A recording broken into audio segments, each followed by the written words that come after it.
Hey, good afternoon and happy Tuesday, everybody. This is your market update for February 21st. And I forgot to mention on Friday, the market was closed yesterday, so no market update, as I'm sure you figured out. With that being said, mortgage-backed securities on Friday actually bounced back and had a slight rebound off of its worst levels of the day, ended up closing up 14 basis points, which was great. I was kind of hoping that some of that positive momentum would carry over into this week. Unfortunately, it did not. Both the stock market and bond markets today opened down. Mortgage-backed securities opened the day down 48 basis points. At one point in time was down almost 70 basis points, but is off of its worst levels of the day, currently down 58 basis points last I looked a moment ago. Stocks opened down across the board with the Dow opening down 240 points.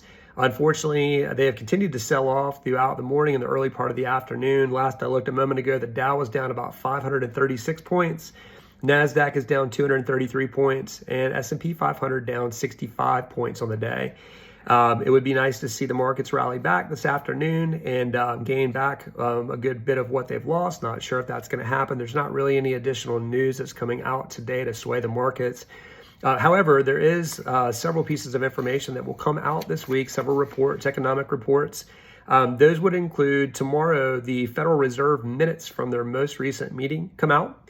That's where we'll get some insight on comments that were made and basically between the members during the minutes of the meeting. Thursday, we've got the Q1 gross domestic product report that's coming out, as well as the initial jobless claims figures for last week. And then on Friday, which is probably the most significant report in addition to the Fed meetings, is the PCE report, which is the Personal Consumer Expenditures report, which is a key measure of inflation that the Federal Reserve looks at very strongly.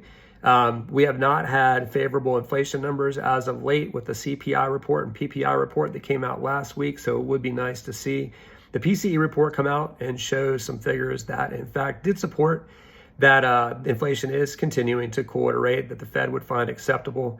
The markets right now are just kind of spooked that with all the information that's coming out as of late, that it gives the Fed further ammunition to remain aggressive in their monetary policy and their fight on inflation moving forward, which the market was just starting to feel like the Fed had some ground to back off and be a little less aggressive. So we'll see what happens throughout the course of this week with the information that comes out. As always, we'll keep you updated. I hope you have a great afternoon, and I will see you tomorrow.